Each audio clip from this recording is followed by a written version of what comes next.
Welcome to bird media. నేను మీ Pawan Krishnamurthy. Social మీడియాలో ఈ బడ్జెట్ ప్రవేశపెట్టడానికి ముందు లేదో అదే రోజు 20 నెలల పాలన కూటమి ప్రభుత్వ విజయాలు అని చెప్పి ఒక 4 పేజీల డాక్యుమెంట్ని రిలీజ్ చేశారండి. దీంట్లో మొత్తం ఓవరాల్గా ఒక 60కి సంబంధించినటువంటి 60 అంశాలు మొత్తానికి ఏమేం చేశారు రాష్ట్రంలో, సంక్షేమం, అభివృద్ధి అన్నీ కలిపి ఏం చేశారంటూ వీళ్ళు చెప్పుకోవడం జరిగింది. ఫైన్. అయితే కార్యకర్తలు కావచ్చు, మిగతా వాళ్ళు కావచ్చు, ఇంకా చాలా విషయాలు అడుగుతున్నారు. ముఖ్యంగా శాంతి భద్రతల విషయంలోనే మాత్రమే కాదు, ఈ హోంశాఖ పనితీరు, అలాగే చేసినటువంటి గతంలో ఉన్నటువంటి కేసుల వివరాలు, వీటన్నిటికి సంబంధించి ఎందుకని చెప్పి ఇప్పటివరకు దీంట్లో ఏం లేదని చెప్పి అడుగుతున్నారు. ఒకసారి ఆ ప్రశ్నలు ఏంటో కూడా చూద్దామా.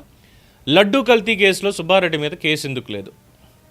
సిట్ విచారణలో భాగంగా యానిమల్ ఫ్యాట్ ఉందా లేదా అనేది తేల్చడానికి ఎంటీ డిఎన్ఏ టెస్ట్కి ఎందుకు పోలేదు? తిరుమల లడ్డు కల్తీ జరిగింది తెలిసిందే. 2021 నుంచి జరుగుతోంది. ఇంకా ముందే 19 నుంచే మొదలుపెట్టారు. 21లో అందరికీ తెలిసి కాస్త కంప్లైంట్లు, అసలు చాలా దరిద్రంగా ఉంది, నూనె వాసన ఇదంతా అని చెప్పి, అంటే ప్రసాదన్న మాట అనుకోకూడదు, స్వామివారి ప్రసాదాన్ని వీళ్ళు చేశారు, అదందరికీ తెలిసిందే.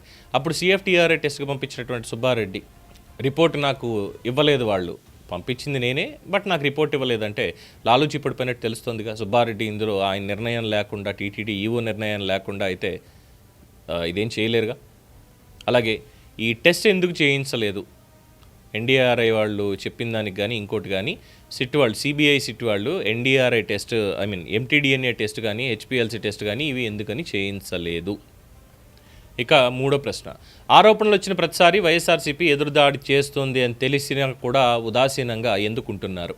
4, హెరిటేజ్ నెయ్యి, పెరుగు, ఇందాపూర్ అంటూ వైసీపీ రోజుకు బురదేస్తుంటే ఎదురుదాడి అనేది ఎక్కడ? 5, సరస్వతి సిమెంట్ అంటే భారతీ సిమెంట్స్కి లీజులు ఎందుకు రద్దు చేయడం లేదు?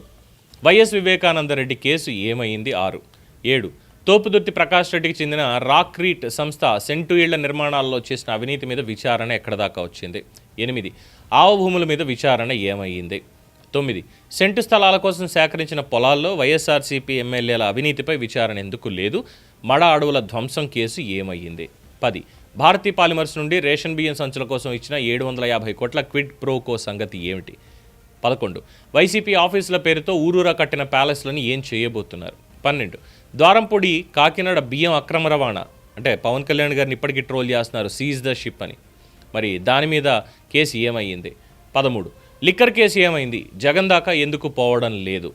15, డాక్టర్ సుధాకర్ కేసు ఏమైంది? అమర్నాథ్ గౌడ్కి న్యాయం జరిగిందా? తోట చంద్రయ్య కుటుంబానికి న్యాయం జరిగిందా? అబ్దుల్ సలాం కేసు ఏమైంది? 16, పెద్దిరెడ్డి అటవీ భూముల కేసు ఏమైంది? మదనపల్లి ఫైల్ దగ్ధం కేసు ఏమైంది? 17, సీతానగరం శిరోముండనం చీరాల కిరణ్ కుమార్ కేసులు ఇక్కడ దాకా వచ్చాయి. 18, కోడికత్తి కేసు ఏమైంది? 19, పింక్ డైమండ్ కేసు, ఒకళమాత పోటు తవ్వకాలు, నిధి భాండాగారం, టీటీడీ వేసిన పరువు నష్టం దావా కేసులు ఏమయ్యాయి? 20, లిక్కర్ కేసులో ఎంతమంది అధికారులు ఇప్పటిదాకా అరెస్ట్ అయ్యారు? 21, సీఎంఆర్ఎఫ్ కుంభకోణంలో ఎంతమందిని అరెస్ట్ చేశారు? సీఎంఆర్ఎఫ్ చెక్కులు కూడా జగన్మోహన్ రెడ్డి గారు ముఖ్యమంత్రిగా ఉండగా చాలా పెద్దగా జరిగింది. ఆ సీఎంఆర్ఎఫ్ డబ్బులన్నీ కూడా వాడుకొని కడపలో ఉన్నటువంటి ఒక అవినీతి అధికారి చక్కగా స్టడ్స్ అంటే గుర్రపు ఫామ్స్ ఇవన్నీ కూడా పెట్టుకున్నాడు, వెండి, బంగారం కిలోల లెక్కన తీసుకోవడం జరిగింది. అలాగా చాలా పెద్దదే జరిగింది అని. తర్వాత ముంబైకి చెందినటువంటి నటీమణి డాక్టర్ కాదంబరి జత్వాని కేసు ఏమైంది? ఇక చెప్పుకుంటూ పోతే ఇంకా చాలా ఉన్నాయి. టీటీడీలో కాటేజీలు, దర్శన టికెట్లు అమ్ముకున్న దాని మీద ఎవరిని అరెస్ట్ చేశారు? 100 కోట్ల ఆడదమాంధ్ర కేసు ఏమైంది? చెప్తూ పోయాననుకోండి, అరవడానికి నాకు నోరు నొప్పి, వినడానికి మీకు చెవులు నొప్పి. ఇంకా చాలా ఉన్నాయి దీంట్లో చెప్పుకోవడానికి. అసలు ఓవరాల్గా వైసీపీ మీద మీ మెతకదనం ఏమిటి? ఎందుకు భయపడుతున్నారు? కేసులు పెట్టడానికి మీకు ధైర్యం లేకపోతే కేసులు పెట్టించుకోవడానికి మేమెందుకు మీకోసం పనిచేయాలి అని అడుగుతున్నారు కార్యకర్తలు. మరి కూటమి ప్రభుత్వం దగ్గర వీటికి సమాధానం ఉందా? ఎందుకంటే ఈ 20 నెలల పాలనలో మేము ఇంత చేసాము అని చెప్తున్నారు, బట్ ఇవి కూడా చేయాలి కదా. ఎందుకంటే ఈ లిక్కర్ కేసులో మొన్న సుప్రీంకోర్టు కూడా ఒక క్వశ్చన్ అడిగింది, కౌంటర్ వేయడానికి మన వాళ్ళు సిద్ధపడుతున్నారు అనుకోండి కూటమి. ఇందులో రాజకేశ్ రెడ్డి లేదంటే మిగతా వాళ్ళని వీళ్ళ అరెస్ట్ అయ్యాయి, బట్ ఈ నిర్ణయాలన్నీ తీసుకోవడానికి పనిచేసిన అధికారులు ఎక్కడ? అధికారులను ఏమైనా అరెస్ట్ చేశారా అని చెప్పి సుప్రీంకోర్టు అడిగింది. మరి ఎంతమంది అధికారులు, ఐఏఎస్లు, నిర్ణయాధికారం ఉన్నటువంటి వాళ్ళు అరెస్ట్ అయ్యారు దీంట్లో? ఎందుకని జగన్మోహన్ రెడ్డి దాకా వెళ్ళట్లేదు? 3,500 కోట్లు అనుకున్నాం. 3,500 కాదు, పనిలో పనిగా ఇంకొక 400 కోట్లు దీంట్లో జరిగిందంటే మొత్తం 3,900 కోట్లు. ఇంకా ఎక్కువే మాట్లాడితే. ఇంత జరిగినా కూడా ఎందుకని చెప్పి ప్రభుత్వం దీని మీద కేసులు నమోదు చేయలేదు, లేదా అరెస్ట్ చేయలేదని చెప్పి సుప్రీంకోర్టు కూడా అడిగింది.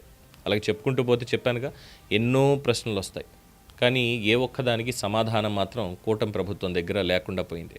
ఎంతమందికి శిక్ష పడింది ఇప్పటివరకు అంటే ఎవరికి శిక్ష పడలేదు. ఏమనాలి? సో కార్యకర్తలు అడుగుతున్నారు, దీనికోసం మేము ఎందుకని కేసులు పెట్టించుకోవాలి, పైగా పెట్టించుకోండి అని అన్నారు కదా లోకేష్ గారు అప్పుడు. మేము కేసులు పెట్టించుకోవాలి ఇవన్నీ అడుగుతుంటే, మీరు ఇప్పుడు వచ్చారు కదా, అవన్నీ జరిగాయని తర్వాతే కదా ప్రజలు మీకు అధికారాన్ని ఇచ్చింది, మరి తప్పు చేసినటువంటి వాళ్ళని ఎందుకని శిక్షించలేదు ఇప్పటిదాకా అని చెప్పని అడుగుతున్నారు. సమాధానం ఉంటుందా? Don't know. చూద్దాం. ఇంకొక 4 నెలలు కూటమి ప్రభుత్వానికి 2 సంవత్సరాల కాలం అంటే 24 నెలల పనితీరు అయిపోతుంది కాబట్టి అప్పుడు ఇంకాస్త గట్టిగా అడిగి మొత్తం అన్నిటికీ కూడా ఖచ్చితంగా చట్టపరంగా న్యాయపరంగా మరి వీటన్నిటి కేసులు సాల్వ్ చేయాల్సిందే. లేదు అంటే వీళ్ళు కూడా చేతకాని వాళ్ళే అని అనుకోవాల్సి వస్తుంది. ఏమంటారు? దీని మీద మీ అభిప్రాయం తెలియచేయండి. చూస్తూనే ఉండండి ది బర్డ్ మీడియా.